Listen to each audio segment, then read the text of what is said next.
all the way from Nkandla in KwaZulu-Natal. Ayanda, a very good afternoon to you. Are there any changes since our last conversation? Good afternoon once again to you, Alvis.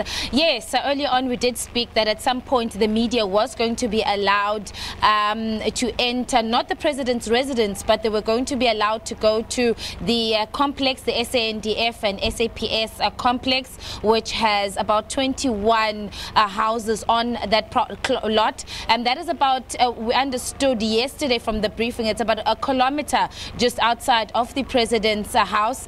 And also media was able to go past to there. They went past the helipad just to go in and view those houses. Most of those houses are unoccupied, but as well, as we did say that the members of the Democratic Alliance, now this is aside from those that are part of the ad hoc committee, which is also currently inside the president's residence as we speak, they also then, along with media, took a trip to that complex, and they just wanted, as they said, to inspect for themselves that complex as well as the helipad. And of course, as we've been saying, Alvis, that the media as well as these members of the DA were of course barred from entering from the start. The presidency was clear that under no circumstances will the media and any other person be allowed onto the private property of the president. At the moment, I can say, and I don't know whether or not you can still see there, I'm going to ask my colleague Ndabe Elvis to zoom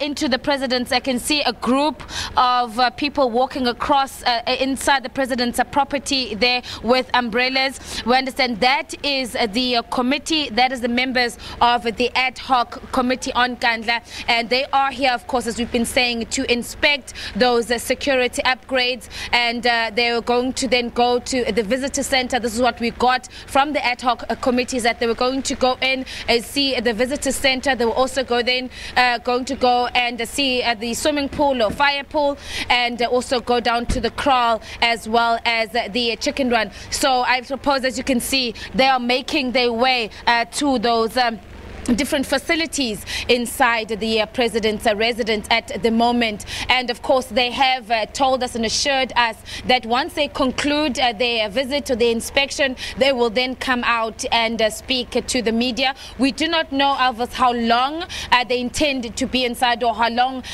they've been or they've made an agreement possibly with those responsible for this visit. But as soon as, of course, as they've concluded that visit, they will then be speaking to the members of the media. I also did mention earlier on those members of the ANC that had also come out here saying that they're here to guard the president's residence against anyone who does not have permission to enter the president's home.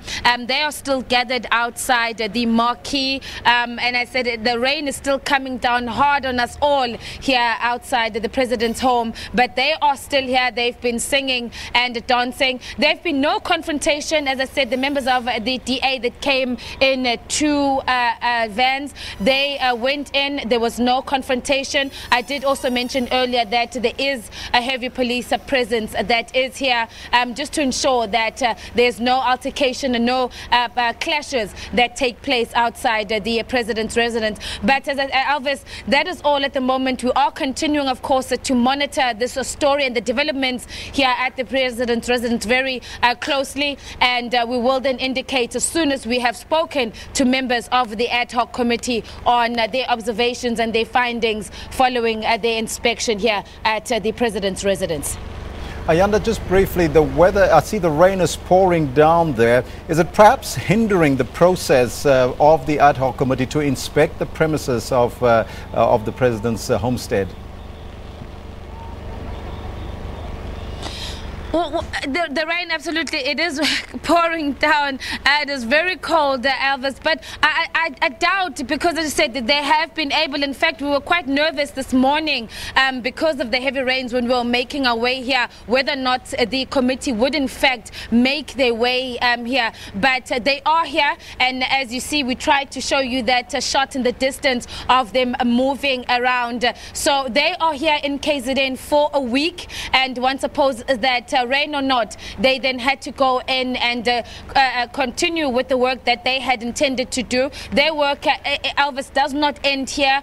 Tomorrow they will then return to the KZN provincial legislature, where they've been using it as a facility over this week to discuss matters around the upgrades of the president's residence. And we understand that tomorrow, of course, there will be discussions. The media will be allowed, of course, to attend those discussions as well. Will they be evaluating their findings, and hopefully then will determine a way forward? That is what we got from the committee. So the story is continuing, Elvis, not just today, tomorrow, and as well this committee will wrap up its work in KZN on Friday. Just to reflect back on the DA supporters that is there, that are sitting currently in the combi outside, as you showcased us earlier, what are the reasons for them being there? Well, yesterday we spoke briefly to the DA's chief whip, John Steenhuisen, who told us that he had, in fact, they had intended to go to the fire department. And one of the issues surrounding that, and why he explained, was that from the report and what they got from the minister's report was that the fire department was not able to, in the event rather of a fire here at the president's house, it would be quite a distance for them to make it here. And that is why it was necessary for the facility or the president's residence to have a water source in the event of fire, where they will be able then to pump water from that source to douse a fire in the event that there is one. So Mr. Steenhuisen had told us that they were going to go to the fire department to make queries there, and that they were also then going to come through here to the president's residence. Of course, after, we heard from that report that the SAPS complex, as well as the helipad and as well as the clinic, those are outside of the president's residence, and they did say that those, of course, is public property. That clinic, we understand, will later be used by the community of Nkandla or neighbors around the president's house. So that was the reasons that we got yesterday from the DA. Once they also come out, we will be chatting with them, Alvis, of course, on what their observations were in the facilities that they went to. Ayanda, thank you so much for that update. That was Ayanda Mhlongo, reporter on the ground there at Nkandla.